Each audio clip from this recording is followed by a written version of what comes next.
Hello po sa lahat. Magluluto po tayo ngayon ng ginataang laing. Dito po, naghihimay po kami ng tuyong dahon po ng gabi. Tuyong dahon po yung ginamit natin para mas okay po siya. Hindi na po tayo mahirapang magluto po ng laing natin.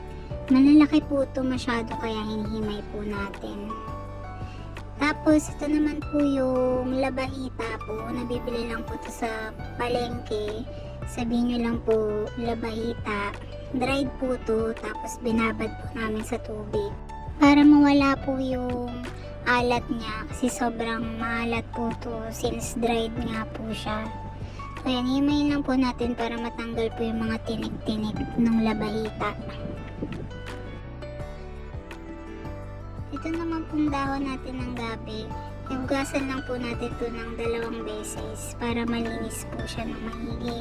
Sa pan naman po natin, maginit tayo ng mantika, magsasuti po tayo ng luya at bawang. Sasama na rin po natin sa pagsuti ang ating sibuyas. Lutuin lang po natin ito ng maigi para mas masarap po at lumabas yung flavor niyan. Tapos 1 kutsara pong bagoong, kasama na rin po natin sa pagsusuti. Lalagay na po natin yung hinimay nating labahita. Halu-haluin lang po natin to ng maayos at lutuin po ng maigi. Ilalagay na po natin tong pangalawang piga ng gata. Tapos, ihahalo po natin yung tinik na nasa strainer po para masimot pa po yung flavor ng ating labahita, yung pinakatinik po niyan.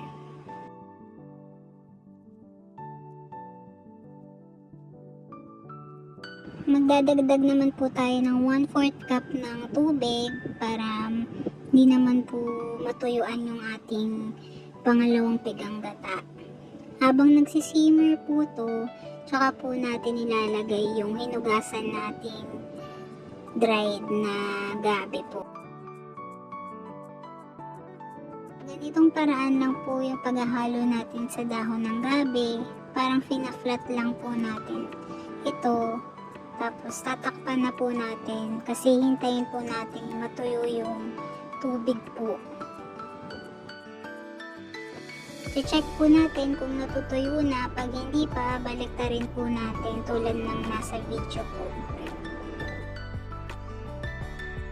Pag natutuyo na po at wala na po siyang tubig, lalagyan po natin to ng seasoning. Tapos, yung unang piga po ng gata o yung pinakagata na po natin. Halu-haluin lang po natin siya ng ganyan. Tsaka po natin ilalagay yung siling haba o siling panigang po. Lalagyan po natin ito ng 1 kutsarang asukal at wag na po natin takpan. Hintayin lang po natin masimmer pa. Importante pong maluto natin yung ating gata para hindi po sumakat yung tiyan natin at mga simba. Tsaka po natin lalagyan ng siling red. Pwede nyo pa po itong mas patuyuin o mas lutuin pa po yung gata. Pero okay na rin po itong medyo may sabaw-sabaw pong gata. Ready to serve!